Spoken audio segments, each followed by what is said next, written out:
പ്രേക്ഷകർക്കും ഗൾഫ് ടുഡേയിലേക്ക് സ്വാഗതം. ഞാൻ ശ്രീനിധി പ്രദീപ്. നോക്കാം വാർത്തകൾ വിശദമായി.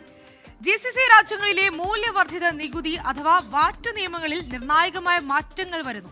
GCC രാജ്യങ്ങൾ തമ്മിലുള്ള വ്യാപാരത്തിലെ നികുതി നടപടികൾ ലഘൂകരിക്കാനും നികുതി പിരിവ് കൂടുതൽ സുതാര്യമാക്കാനും ലക്ഷ്യമിട്ടാണ് പുതിയ ഭേദഗതികൾ. വാറ്റ് നിരക്ക് കുറഞ്ഞത് 5% കരാറിൽ വ്യക്തമാക്കുകയാണ്.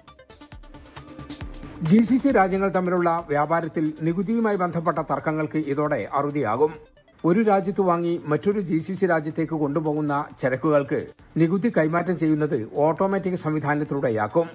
ഇതിനായി കസ്റ്റംസ് ഡ്യൂട്ടി കൈമാറുന്ന അതേ രീതി തന്നെ പിന്തുടരും.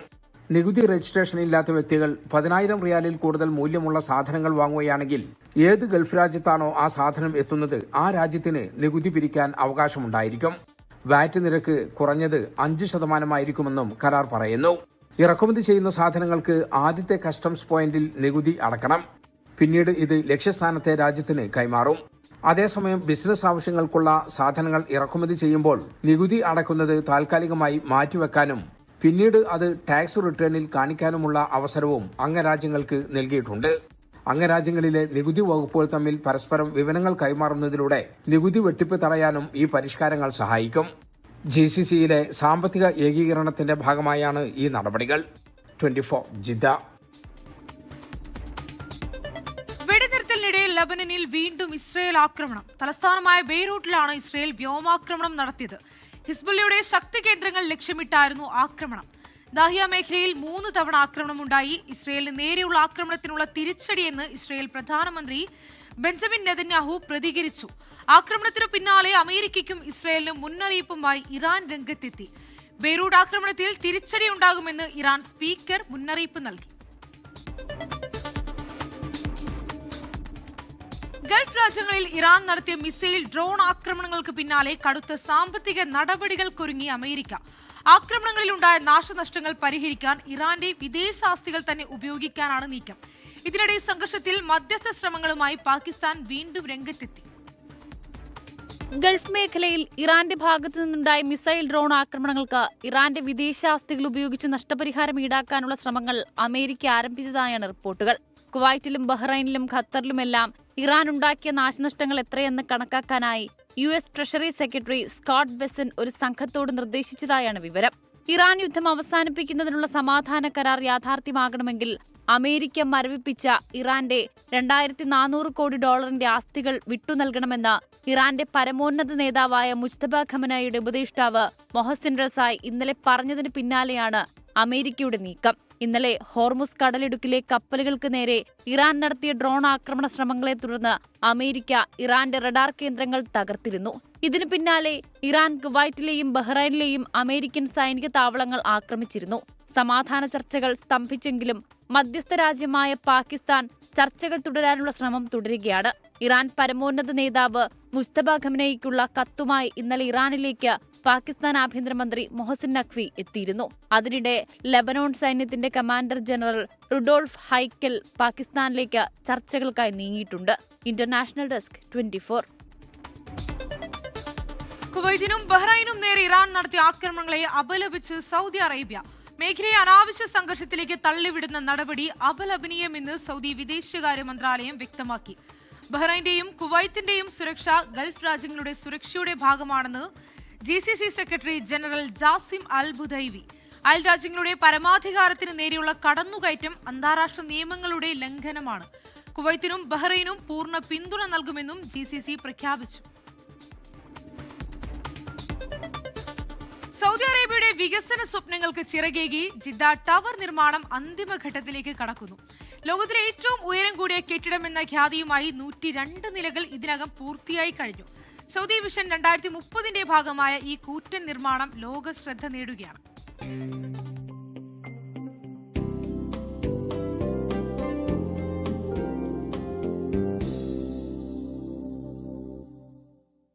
ചരിത്രത്തിലേക്ക് വലിയൊരു ചുവടുവെപ്പാണ് സൗദി അറേബ്യ നടത്തുന്നത്. ജിദ്ദ ടവർ എന്ന അത്ഭുത നിർമ്മാണം പൂർത്തിയാകാൻ ഇനി അധിക ദൂരമില്ല. നിലവിൽ 102 നിലകൾ പണി പൂർത്തിയായി കഴിഞ്ഞു. ആകെ 157 നിലകളാണ് ഈ കെട്ടിടത്തിനുള്ളത്. നിർമ്മാണം പൂർത്തിയാകുമ്പോൾ ദുബായിലെ ബുർജ് ഖലീഫയെ പിന്തള്ളി ലോകത്തിലെ ഏറ്റവും ഉയരം കൂടിയ കെട്ടിടമായി ജിദ്ദ ടവർ മാറും.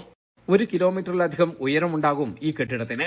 ശക്തമായ കാറ്റിനെയും ഗുരുത്വാകർഷണത്തെയും പോലും പ്രതിരോധിക്കാൻ കഴിയുന്ന അത്യാധുനിക സാങ്കേതിക വിദ്യയാണ് ഇതിൽ ഉപയോഗിച്ചിരിക്കുന്നത്. സൗദി വിഷൻ 2030 പ്രധാന ലക്ഷ്യങ്ങളിലൊന്നാണ് ഈ പദ്ധതി. എണ്ണേതര വരുമാനം വർദ്ധിപ്പിച്ച് രാജ്യത്തിന്റെ സാമ്പത്തിക അടിത്തറ ശക്തമാക്കാൻ ഈ നിർമ്മാണം സഹായിക്കും. നിയോം, ദ ലൈൻ തുടങ്ങിയ മറ്റു വമ്പൻ പദ്ധതികൾക്കൊപ്പം സൗദിയുടെ പുതിയ മുഖമായി ജിദ്ദ ടവർ മാറുമെന്നാണ് പ്രതീക്ഷ. ജലീൽ കടമംഗലം, 24 ജിദ്ദ. ഈ വർഷത്തെ ഹജ്ജ് തീർത്ഥാടനത്തിന് ശേഷമുള്ള പുതിയ ഉംറ സീസണിൽ ഇന്ത്യയിൽ നിന്നുള്ള ആദ്യ ഉംറ സംഘം യാത്ര തിരിച്ചു. അൽഹിന്ദ് ഗ്രൂപ്പിന്റെ ആദ്യ സംഘമാണ് കോഴിക്കോട് വിമാനത്താവളത്തിൽ നിന്നും ജിദ്ദയിലേക്ക് പുറപ്പെട്ടത്. ഹാരിസ് മെഹബൂബി താമരശ്ശേരിയുടെ നേതൃത്വത്തിലുള്ള തീർത്ഥാടക സംഘത്തിനുള്ള യാത്രാരേഖകൾ പാണക്കാട് സാദിഖ് അലി ശിഹാബ് തങ്ങൾ ഹാജി സുബ്ഹാൻ കണ്ണഞ്ചേരിക്ക് കൈമാറി. ചടങ്ങിൽ യാസിർ മുണ്ടോടൻ, പ്രമുഖ പണ്ഡിതർ, ഹജ്ജ് ഉംറ കോർഡിനേറ്റർമാരും പങ്കെടുത്തു. ഹജ്ജിനെത്തിയ തീർത്ഥാടകർക്ക് സൗദി വടകര മുസ്ലിം ജമാഅത്തിന്റെ ആഭിമുഖ്യത്തിൽ സ്വീകരണം നൽകി. ജിദ്ദയിൽ നടന്ന ചടങ്ങിൽ വടകര ഭാഗത്തു നിന്നെത്തിയ നിരവധി തീർത്ഥാടകർ പങ്കെടുത്തു. വടകര മുസ്ലിം ജമാഅത്ത് വൈസ് പ്രസിഡന്റ് അബ്ദുൽ വഹാബ് അധ്യക്ഷനായിരുന്നു. ജനറൽ സെക്രട്ടറിയും അബീർ മെഡിക്കൽ ഗ്രൂപ്പ് വൈസ് പ്രസിഡന്റുമായ ജാബിർ വലിയകത്ത് ചടങ്ങ് ഉദ്ഘാടനം ചെയ്തു. റഹ്മത്തുള്ള സഖാഫി മുഖ്യ അതിഥിയായിരുന്നു. 10ാം ക്ലാസ്, +2 ക്ലാസുകളിൽ മികച്ച വിജയം നേടിയ വിദ്യാർത്ഥികളെ ചടങ്ങിൽ ആദരിച്ചു. മക്കയിലെ ഹജ്ജ് തീർത്ഥാടകർക്ക് ആശ്വാസമായി OICC പ്രവർത്തകരുടെ സന്നദ്ധ സേവനം സജീവമായി തുടരുന്നു. തീർത്ഥാടകർക്ക് ഭക്ഷണ സാധനങ്ങളും ഇവർ വിതരണം ചെയ്യുന്നുണ്ട്. ഹജ്ജ് കർമ്മങ്ങൾ കഴിഞ്ഞ് തീർത്ഥാടകർ മടങ്ങി തുടങ്ങിയെങ്കിലും മക്കയിലെ സേവന പ്രവർത്തനങ്ങളിൽ ഇപ്പോഴും സജീവമാണ് OICC പ്രവർത്തകർ. തീർത്ഥാടകർ താമസിക്കുന്ന ഭൂരിഭാഗം കെട്ടിടങ്ങളിലും ഭക്ഷണം പാകം ചെയ്യാൻ അനുവാദമില്ലാത്തതും പരിസരത്ത് റെസ്റ്റോറന്റുകൾ കുറവായതും തീർത്ഥാടകരെ പ്രയാസത്തിലാക്കിയിരുന്നു. ഈ സാഹചര്യത്തിലാണ് OICC പ്രവർത്തകരുടെ ഭക്ഷണ വിതരണം ശ്രദ്ധേയമാകുന്നത്. ഇന്ത്യൻ ഹജ്ജ് മിഷന്റെ സഹകരണത്തോടെയും അധികൃതരിൽ നിന്ന് കൃത്യമായ അനുമതിപത്രം വാങ്ങിയുമാണ് ഇത്തവണത്തെ പ്രവർത്തനങ്ങൾ. നാടൻ കഞ്ഞി ഉൾപ്പെടെയുള്ള ഭക്ഷണമാണ് ഇവർ വിതരണം ചെയ്യുന്നത്. ഹജ്ജ് മിഷന്റെ കാര്യങ്ങൾ ഇത്തവണ ഹജ്ജ് തുടങ്ങുന്നതിന് മുമ്പ് തന്നെ എല്ലാ സംഘടനകളും ഉൾപ്പെടുത്തിക്കൊണ്ട് തന്നെ അവരൊരു ആലോചന യോഗം നടത്തിയിരുന്നു ഈ വളണ്ടിയർ പ്രവർത്തനങ്ങളെ കുറിച്ചത്. അതിലൂടെ എടുത്തിരുന്ന് വരുന്ന ഒരുപാട് ആശയങ്ങൾ തന്നെയാണ് ഈ വളണ്ടിയർ പ്രവർത്തനം ഞങ്ങളെപ്പോലുള്ള ആളുകൾക്ക് വളണ്ടിയർ പ്രവർത്തനത്തിന് സജീവമാകാൻ കഴിഞ്ഞത്. പ്രത്യേകിച്ച് അവർ തന്ന ഐഡന്റിറ്റി കാർഡുകൾ ജിദ്ദയിലും മക്കയിലുള്ള ആളുകൾക്ക് പോലും ഐഡന്റിറ്റി കാർഡ് തന്നിരുന്നു. നേരത്തെ മിനായിലും അറഫയിലും സന്നദ്ധ പ്രവർത്തനങ്ങളുമായി ഈ സംഘം സജീവമായിരുന്നു. 6000-ഓളം ഹാജിമാർക്കാണ് ഈ പ്രാവശ്യം മിനയിൽ കഞ്ഞി വിതരണം നടത്തിയത്. അത് മിനയിൽ പ്രത്യേക കിച്ചനുകളിൽ അവരുടെ അനുമതിയോടുകൂടി നമ്മൾ ഉണ്ടാക്കിയ കഞ്ഞിയാണ് മിനയിൽ വിതരണം നടത്തിയത്. അറഫയിലും മിനയിലുമായി ജിദ്ദയിൽ നിന്നും മക്കയിൽ നിന്നുള്ള ഏകദേശം 45ഓളം വോളണ്ടിയർമാർ സജീവമായി ഉണ്ടായിരുന്നു എന്നുള്ളത് OICCയെ സംബന്ധിച്ചിടത്തോളം അഭിമാനകരമായ പ്രവർത്തനങ്ങൾ തന്നെയാണ്.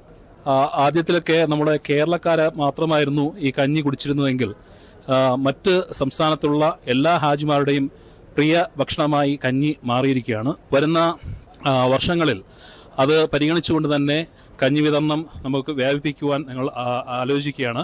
ഈ സേവനം ഏറെ ആശ്വാസകരമാണെന്ന് തീർത്ഥാടകരും സാക്ഷ്യപ്പെടുത്തുന്നു. ഈ ഏരിയ ഞങ്ങൾ നസീമ എന്ന ഏരിയയിലാണ് ഞങ്ങളുടെ താമസം. ഈ ഏരിയയിൽ ഭക്ഷണങ്ങൾ പൊതുവെ പുറത്തുനിന്ന് കിട്ടാൻ വളരെ പ്രയാസമാണ്. ഇവരുടെ അതായത് OICCയുടെ ആഭിമുഖ്യത്തിൽ സപ്ലൈ ചെയ്യുന്ന ഈ കഞ്ഞി ഈ സന്ദർഭത്തിൽ വളരെയധികം ഉപകാരപ്രദമായിട്ടുണ്ട് ഇവിടുത്തെ ജനങ്ങൾക്ക്, ഹാജിമാർക്ക്. OICC സൗദി നാഷണൽ കമ്മിറ്റിയുടെയും ജിദ്ദ റീജിയണൽ കമ്മിറ്റിയുടെയും നേതൃത്വത്തിലാണ് ഈ പ്രവർത്തനങ്ങൾ നടക്കുന്നത്. പുരുഷന്മാരുടെ സഹായമില്ലാതെ എത്തിയ വനിതാ തീർത്ഥാടകർ താമസിക്കുന്ന കേന്ദ്രങ്ങൾക്കാണ് സേവനത്തിൽ കൂടുതൽ മുൻഗണന നൽകുന്നത്. ഇന്ത്യയിൽ നിന്നും ആദ്യത്തെ തീർത്ഥാടകൻ മക്കയിൽ എത്തിയത് മുതൽ ആരംഭിച്ച ഈ സേവനം അവസാന തീർത്ഥാടകനും മക്കയിൽ നിന്ന് തിരിച്ചു പോകുന്നത് വരെ തുടരും. മക്കയിൽ നിന്നും ജലീൽ കടമംഗലം, 24. ലോക പരിസ്ഥിതി ദിനത്തോടനുബന്ധിച്ച് OICC മലപ്പുറം ജില്ലാ കമ്മിറ്റി ജിദ്ദയിൽ പരിസ്ഥിതി ദിനാചരണം സംഘടിപ്പിച്ചു. UM ഹുസൈൻ മലപ്പുറത്തിന്റെ അധ്യക്ഷതയിൽ നടന്ന ചടങ്ങ് OICC നാഷണൽ കമ്മിറ്റി ട്രഷറർ യാസിസ് നായിഫ് ഉദ്ഘാടനം ചെയ്തു. വൃക്ഷത്തിന് വെള്ളമൊഴിച്ചുകൊണ്ടായിരുന്നു ഉദ്ഘാടനം. കമാൽ കളപ്പാടൻ പരിസ്ഥിതി സംരക്ഷണ പ്രതിജ്ഞയും ചൊല്ലിക്കൊടുത്തു. വൻ പ്രഖ്യാപനവുമായി ഓസ്ട്രേലിയൻ ഫെഡറൽ സർക്കാർ 2026-27 സാമ്പത്തിക വർഷത്തേക്കുള്ള സ്ഥിര കുടിയേറ്റ പദ്ധതിയിൽ 1,85,000 വിസ അവസരങ്ങൾ അനുവദിച്ചു. നൈപുണ്യത്തിനും കുടുംബ പുനഃക്രമീകരണത്തിനും മുൻഗണന നൽകുന്ന പദ്ധതി രാജ്യത്തിന്റെ വളർച്ചയ്ക്ക് കരുത്തേകും. ഓസ്ട്രേലിയയിൽ നിന്നും സ്മിത നായർ തയ്യാറാക്കിയ റിപ്പോർട്ട് കാണാം. 2026-27 സാമ്പത്തിക വർഷത്തേക്കുള്ള സ്ഥിര കുടിയേറ്റ പദ്ധതി 1,85,000 വിസകൾ അനുവദിക്കുമെന്ന് ഓസ്ട്രേലിയൻ ഫെഡറൽ സർക്കാർ പ്രഖ്യാപിച്ചു. പദ്ധതിയുടെ ആകെ വലിപ്പത്തിലും സ്കിൽ ഫാമിലി വിഭജനത്തിലും കഴിഞ്ഞ വർഷത്തതിനേക്കാൾ മാറ്റമില്ല. പുതിയ പദ്ധതിയിൽ ഏകദേശം 70% ഇടങ്ങൾ സ്കിൽ മൈഗ്രേഷൻ വിഭാഗത്തിനും 30% ഫാമിലി സ്ട്രീമിനും മാറ്റിവെച്ചിട്ടുണ്ട്. ഇതിന്റെ ഭാഗമായി രാജ്യത്തിനുള്ളിൽ തന്നെ താമസിക്കുകയും ജോലി ചെയ്യുകയും ചെയ്യുന്ന കുടിയേറ്റ അപേക്ഷകർക്ക് മുൻഗണന നൽകും. ഇതിനായി 1,29,590 ഇടങ്ങൾ അനുവദിച്ചിരിക്കുകയാണ്. ശേഷിക്കുന്ന 55,110 വിസകൾ ഓസ്ട്രേലിയയുടെ ദീർഘകാല തൊഴിൽ ആവശ്യങ്ങൾ നിറവേറ്റാൻ സഹായിക്കുന്ന ഉയർന്ന നൈപുണ്യമുള്ള വിദേശ അപേക്ഷകർക്കായിരിക്കും. ആകെ 1,32,240 ഇടങ്ങളുള്ള സ്കിൽ മൈഗ്രേഷൻ പ്രോഗ്രാം തൊഴിൽ വിപണിയിലെ നൈപുണ്യക്ഷാമം പരിഹരിക്കുകയാണ് ലക്ഷ്യമിടുന്നത്. ആരോഗ്യം, വിവരസാങ്കേതിക വിദ്യ, എഞ്ചിനീയറിംഗ്, നിർമ്മാണം, വിദ്യാഭ്യാസം തുടങ്ങിയ മേഖലകളിലെ തൊഴിലാളി ക്ഷാമം പരിഹരിക്കുന്നതിൽ ഈ പദ്ധതി നിർണായക പങ്ക് വഹിക്കും. അതേസമയം 52,460 ഇടങ്ങളുള്ള ഫാമിലി പ്രോഗ്രാം വിദേശത്തുള്ള കുടുംബാംഗങ്ങളുമായി ഓസ്ട്രേലിയക്കാർക്ക് വീണ്ടും ഒന്നിച്ചു ചേരാനുള്ള അവസരം ഒരുക്കും. കൂടാതെ 300 ഇടങ്ങൾ സ്പെഷ്യൽ എലിജിബിലിറ്റി വിഭാഗത്തിനായി മാറ്റിവെച്ചിട്ടുണ്ട്. രാജ്യത്തിന്റെ സാമ്പത്തിക വളർച്ചയ്ക്കും തൊഴിലാവശ്യങ്ങൾക്കും പിന്തുണ നൽകുന്നതിനൊപ്പം കുടുംബ പുനരൈക്യത്തിനും മുൻഗണന നൽകുന്ന സമീപനമാണ് പുതിയ കുടിയേറ്റ പദ്ധതിയിലൂടെ സർക്കാർ സ്വീകരിച്ചിരിക്കുന്നത് ആഭ്യന്തര വകുപ്പ് അറിയിച്ചു. സ്മിത നായർ, 24 ഓസ്ട്രേലിയ. തിരികെ വാർത്തകളിലേക്ക്. അമേരിക്കയിൽ നടന്ന ക്യാപിറ്റൽ കപ്പ് ഫുട്ബോൾ ടൂർണമെന്റിൽ ഒഹായോയിൽ നിന്നുള്ള കൊളംബസ് ടസ്കേഴ്സിന് കിരീടം. ചാമ്പ്യൻസ് കപ്പ് നോർത്ത് കരോലിനയിൽ നിന്നുള്ള ഷാർലറ്റ് മിന്നൽ സ്വന്തമാക്കി. മുൻ ഇന്ത്യൻ താരം IM വിജയൻ ടൂർണമെന്റ് ഉദ്ഘാടനം ചെയ്തു. അമേരിക്കയിൽ നിന്ന് അശ്വതി ജ്യോതിഷ് തയ്യാറാക്കിയ റിപ്പോർട്ട് കാണാം. മേരിലാൻഡിലെ ഒഥല്ലോ റീജിയണൽ പാർക്ക് സ്റ്റേഡിയത്തിൽ നടന്ന ആവേശകരമായ ഫൈനലിൽ ആതിഥേയരായ മേരിലാൻഡ് സ്ട്രൈക്കേഴ്സിനെ പരാജയപ്പെടുത്തി കൊളംബസ് ടസ്കേഴ്സ് ജേതാക്കളായി. മുൻ ഇന്ത്യൻ ഫുട്ബോൾ ഇതിഹാസം IM വിജയനാണ് ടൂർണമെന്റ് ഉദ്ഘാടനം ചെയ്തത്. ആവേശകരമായ മത്സരങ്ങൾക്കൊടുവിൽ ഒഹായോയിൽ നിന്നുള്ള കൊളംബസ് ടസ്കേഴ്സ് ക്യാപിറ്റൽ കപ്പ് കിരീടം സ്വന്തമാക്കി. മേരിലാൻഡിൽ നിന്നുള്ള MD സ്ട്രൈക്കേഴ്സിനാണ് റണ്ണേഴ്സ് അപ്പ് സ്ഥാനം. കൊളംബസ് ടസ്കേഴ്സ് ക്യാപ്റ്റൻ ഷിനുവിന്റെ മികച്ച പ്രകടനമാണ് ടീമിന് വിജയമൊരുക്കിയത്. ടൂർണമെന്റിന്റെ ഭാഗമായി നടന്ന മറ്റൊരു പ്രധാന മത്സരമായ ചാമ്പ്യൻസ് കപ്പിൽ നോർത്ത് കരോലിനയിൽ നിന്നുള്ള ഷാർലറ്റ് മിന്നൽസ് ജേതാക്കളായി. വിജയികൾക്കുള്ള ട്രോഫികളും മറ്റ് സമ്മാനങ്ങളും IM വിജയൻ വിതരണം ചെയ്തു. Maryland Tuskers club president Nobel Joseph, general manager Reji Thomas എന്നിവരുടെ നേതൃത്വത്തിലാണ് ടൂർണമെന്റ് വിജയകരമായി സംഘടിപ്പിച്ചത്. കൃത്യമായ ഏകോപനവും സംഘാടന മികവും കൊണ്ട് ക്യാപിറ്റൽ കപ്പ് 2026 വരും കാലങ്ങളിൽ മറ്റു ടൂർണമെന്റുകൾക്ക് ഒരു മികച്ച മാതൃകയായി മാറിയിരിക്കുകയാണ്. ന്യൂജേഴ്സിയിൽ നിന്നും അശ്വതി ജ്യോതിഷ്, 24 USA. എണ്ണ ഉൽപാദനത്തിൽ സുപ്രധാന തീരുമാനവുമായി ഒപെക് പ്ലസ് രാജ്യങ്ങൾ. ജൂലൈ മാസം മുതൽ പ്രതിദിനം 1,88,000 ബാരൽ എണ്ണ അധികമായി ഉൽപ്പാദിപ്പിക്കാനാണ് തീരുമാനം. സൗദി അറേബ്യയും റഷ്യയും ഉൾപ്പെടെയുള്ള 7 പ്രധാന രാജ്യങ്ങളാണ് ഇതിനായി കൈകോർക്കുന്നത്. വിപണിയിലെ ആവശ്യകത അനുസരിച്ച് ഉൽപാദനത്തിൽ ഏത് നിമിഷവും മാറ്റം വരുത്താൻ രാജ്യങ്ങൾക്ക് അധികാരമുണ്ടായിരിക്കും. കഴിഞ്ഞ വർഷങ്ങളിൽ എണ്ണ ഉൽപാദനം വെട്ടിക്കുറച്ചിരുന്നു. ഇതിപ്പോൾ ഘട്ടം ഘട്ടമായി ഒഴിവാക്കാനാണ് തീരുമാനം. OICC Saudi western regional committee ഭാരവാഹികൾ മുഖ്യമന്ത്രി VD സതീശനുമായി കൂടിക്കാഴ്ച നടത്തി. റീജിയണൽ കമ്മിറ്റി പ്രസിഡന്റ് ഹക്കീം പാറക്കലിന്റെ നേതൃത്വത്തിലുള്ള സംഘം പ്രവാസികളുടെ വിഷയങ്ങളുമായി ബന്ധപ്പെട്ട് മുഖ്യമന്ത്രിക്ക് നിവേദനം നൽകി. പ്രവാസികൾക്കായി സർക്കാർ സേവനങ്ങളിൽ ഫാസ്റ്റ് ട്രാക്ക് സംവിധാനം ഏർപ്പെടുത്തുക, നോർക്ക ഇൻഷുറൻസ് പദ്ധതി കൂടുതൽ വിപുലമാക്കുക തുടങ്ങിയ വിഷയങ്ങൾ ചൂണ്ടിക്കാട്ടി. പ്രവാസികളുടെ ആവശ്യങ്ങളോട് മുഖ്യമന്ത്രി തികച്ചും അനുഭാവപൂർണമായ സമീപനമാണ് സ്വീകരിച്ചതെന്ന് കൂടിക്കാഴ്ചയ്ക്കു ശേഷം OICC നേതാക്കൾ വ്യക്തമാക്കി. ഭാരവാഹികളായ അസാബ് വർക്കല, നിസാമുദ്ദീൻ, അഷ്റഫ് അഞ്ചാലൻ എന്നിവരടങ്ങുന്ന പ്രതിനിധി സംഘമാണ് കൂടിക്കാഴ്ചയിൽ പങ്കെടുത്തത്. വിദേശത്ത് ഉപരിപഠനം ആഗ്രഹിക്കുന്ന വിദ്യാർത്ഥികൾക്ക് അവസരമൊരുക്കി മലേഷ്യൻ ഉന്നത വിദ്യാഭ്യാസ മന്ത്രാലയം നേരിട്ട് സംഘടിപ്പിക്കുന്ന സ്റ്റഡി ഇൻ മലേഷ്യ വിദ്യാഭ്യാസ എക്സ്പോ ജൂൺ 10 തിരുവനന്തപുരത്ത് നടക്കും. ഹോട്ടൽ വിവാന്തയിൽ ഉച്ചയ്ക്ക് 2 മണി മുതൽ രാത്രി 8 മണി വരെയാണ് പരിപാടി. +2 ബിരുദ പഠനം പൂർത്തിയാക്കിയ വിദ്യാർത്ഥികൾക്കും രക്ഷിതാക്കൾക്കും എക്സ്പോയിൽ സൗജന്യമായി പങ്കെടുക്കാം. മലേഷ്യയിലെ വിവിധ യൂണിവേഴ്സിറ്റി പ്രതിനിധികളുമായി നേരിട്ട് സംവദിക്കാനും അഡ്മിഷൻ നടപടികളെക്കുറിച്ചുള്ള സംശയങ്ങൾ ദൂരീകരിക്കാനും ഇതിലൂടെ സാധിക്കും. Information technology, robotics and AI, economics and management, engineering, allied health science, medicine, business and management, accounts and finance, arts and social science തുടങ്ങിയ നിരവധി കോഴ്സുകളെക്കുറിച്ചുള്ള വിവരങ്ങൾ ഇവിടെ ലഭ്യമാകും. കൂടുതൽ വിവരങ്ങൾക്കും സൗജന്യ രജിസ്ട്രേഷനും 8943335553 എന്ന നമ്പറിലോ അല്ലെങ്കിൽ സ്ക്രീനിൽ കാണുന്ന ലിങ്ക് വഴിയോ ബന്ധപ്പെടാവുന്നതാണ്.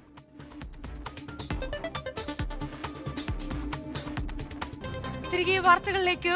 APJ അബ്ദുൽ കലാം സാങ്കേതിക സർവകലാശാല നാളെ നടത്താനിരുന്ന പരീക്ഷകൾ മാറ്റിവെച്ചു. സംസ്ഥാനത്ത് ശക്തമായ മഴ തുടരുന്ന സാഹചര്യത്തിലാണ് മാറ്റിവെച്ചത്. പുതുക്കിയ തീയതി പിന്നീട് അറിയിക്കും.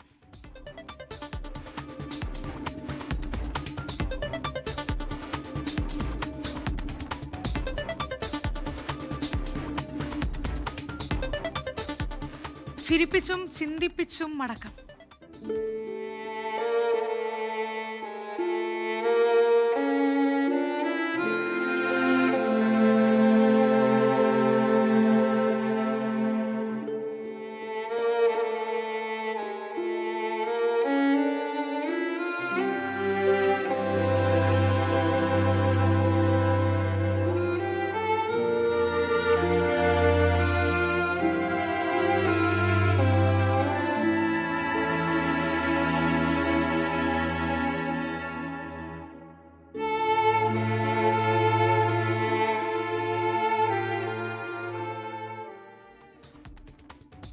അന്തരിച്ച മലയാളത്തിന്റെ പ്രിയ നടൻ സലീം കുമാറിന് നാട് യാത്രാമൊഴി ചൊല്ലി.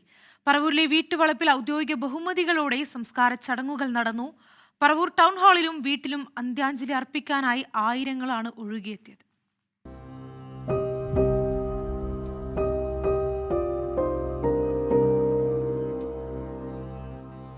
രാവിലെ 8 മണിക്ക് ശേഷമാണ് സലീം കുമാറിന്റെ ഭൗതിക ശരീരം പറവൂർ ടൗൺ ഹാളിലേക്ക് കൊണ്ടുപോയത്. ആയിരങ്ങൾ ആദരാഞ്ജലി അർപ്പിക്കാൻ ഒഴുകിയെത്തി. മുഖ്യമന്ത്രിയും മന്ത്രിമാരും ജനപ്രതിനിധികളും ഉൾപ്പെടെ ഭരണ രാഷ്ട്രീയ മേഖലയിലുള്ളവർ ടൗൺ ഹാളിലെത്തി.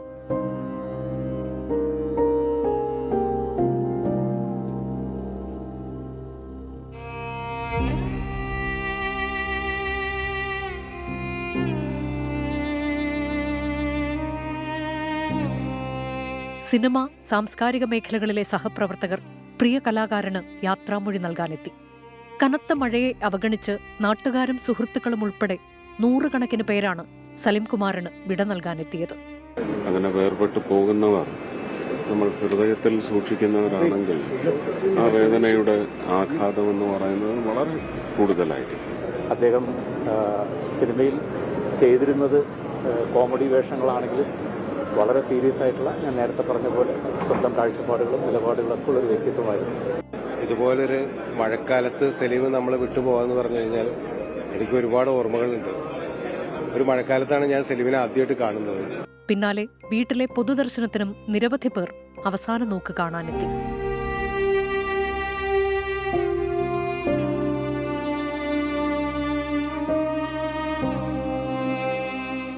വൈകിട്ട് 3:30 സർക്കാരിന്റെ ഔദ്യോഗിക ബഹുമതികൾ നൽകി യാത്രയയപ്പ്.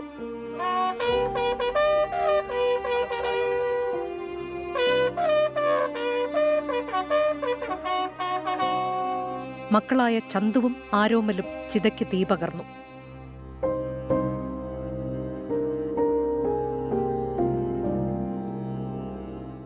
മുഖ്യമന്ത്രി VD Satheesan, AICC general secretary KC Venugopal, മന്ത്രി PC Vishnunath, deputy speaker Shanimol Usman, MLA-മാരായ അൻവർ സാദത്ത്, രമേശ് പിഷാരടി എന്നിവർ അന്ത്യകർമ്മങ്ങൾക്ക് സാക്ഷ്യം വഹിക്കാനെത്തി.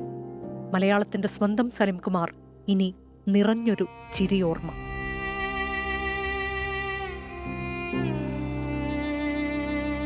സലീം കുമാർ എന്ന മഹാനടന്റെ ചിതയെരിഞ്ഞു. പക്ഷേ അദ്ദേഹം മലയാളിക്ക് സമ്മാനിച്ച ചിരി എരിയില്ല. നന്ദി ഞങ്ങളെ ചിന്തിപ്പിച്ചതിനും ചിരിപ്പിച്ചതിനും. Lydia Jacob, team 24. വീണ്ടും ഫുട്ബോൾ മൈതാനത്ത് കുഴഞ്ഞു വീണ് ഡെൻമാർക്ക് താരം ക്രിസ്ത്യൻ എറിക്സൺ. യുക്രൈനെതിരായ ലോകകപ്പ് മത്സരത്തിനിടെയാണ് സംഭവം. മത്സരം നിർത്തിവെച്ചു. വിവരങ്ങളുമായി അനിൽ വാസുദേവ് കൂടി സ്പോർട്സ് ഡെസ്കിൽ നിന്ന് ചേരുന്നുണ്ട്. അനിൽ, എന്താണ് സംഭവം? വിവരങ്ങൾ എങ്ങനെയൊക്കെയാണ്? ശ്രീനിധി, ഡെൻമാർക്ക് യുക്രൈൻ ലോകകപ്പ് സന്നാഹ മത്സരത്തിന്റെ 70-ാം മിനിറ്റിനിടെയാണ് ഈ സംഭവം ഉണ്ടാകുന്നത്. ക്രിസ്ത്യൻ എറിക്സന്റെ കാര്യത്തിൽ ഈ ശ്രീനിധി സൂചിപ്പിച്ച പോലെ തന്നെ 2021 യൂറോ കപ്പ് മത്സരത്തിനിടെ അദ്ദേഹം സമാനമായ രീതിയിൽ കളിക്കളത്തിൽ കുഴഞ്ഞു വീഴുകയും അന്ന് ഫുട്ബോൾ ലോകത്തിന് വലിയ ഞെട്ടലുണ്ടാക്കിയ സംഭവമാണ്. അതിനുശേഷം അദ്ദേഹത്തിന് ഹൃദയ ശസ്ത്രക്രിയയ്ക്ക് ശേഷമാണ്, ദീർഘനാളിന് ശേഷമാണ് അദ്ദേഹം കളിക്കളത്തിലേക്ക് തിരിച്ചു വരികയും സജീവമാകുകയും ചെയ്തത്. സമാനമായ രീതിയിൽ ഇന്ന് അല്പസമയം മുമ്പ് നടന്ന ഈ മത്സരത്തിൽ അദ്ദേഹം മത്സരത്തിന്റെ 70-ാം മിനിറ്റിൽ കുഴഞ്ഞു വീഴുകയായിരുന്നു. അദ്ദേഹത്തിന് പെട്ടെന്ന് തന്നെ മെഡിക്കൽ അസിസ്റ്റൻസ് നൽകുകയും അദ്ദേഹം നടന്നു തന്നെയാണ് ആംബുലൻസിലേക്ക് പോയത് എന്നുള്ളത് ആശ്വാസകരമായ കാര്യമാണ്. അദ്ദേഹത്തെ ഇപ്പോൾ ആശുപത്രിയിലേക്ക് മാറ്റിയിട്ടുണ്ട്. തുടർ ചികിത്സകളും ഒക്കെ തന്നെ ശേഷമാണ് അദ്ദേഹത്തിന്റെ കാര്യങ്ങൾ മനസ്സിലാക്കാൻ പറ്റുക. എന്തായാലും കൂടുതൽ പ്രശ്നങ്ങളില്ല എന്ന് തന്നെയാണ് നമ്മൾ മനസ്സിലാക്കുന്നത്. എന്തായാലും ഇനി അദ്ദേഹത്തിന് കളിക്കളത്തിൽ തുടരാനാകുമോ? ഒരു തവണ അദ്ദേഹം വലിയൊരു രീതിയിൽ നിന്ന് കയറി വന്ന് വീണ്ടും കളിക്കളത്തിൽ സജീവമായതാണ്.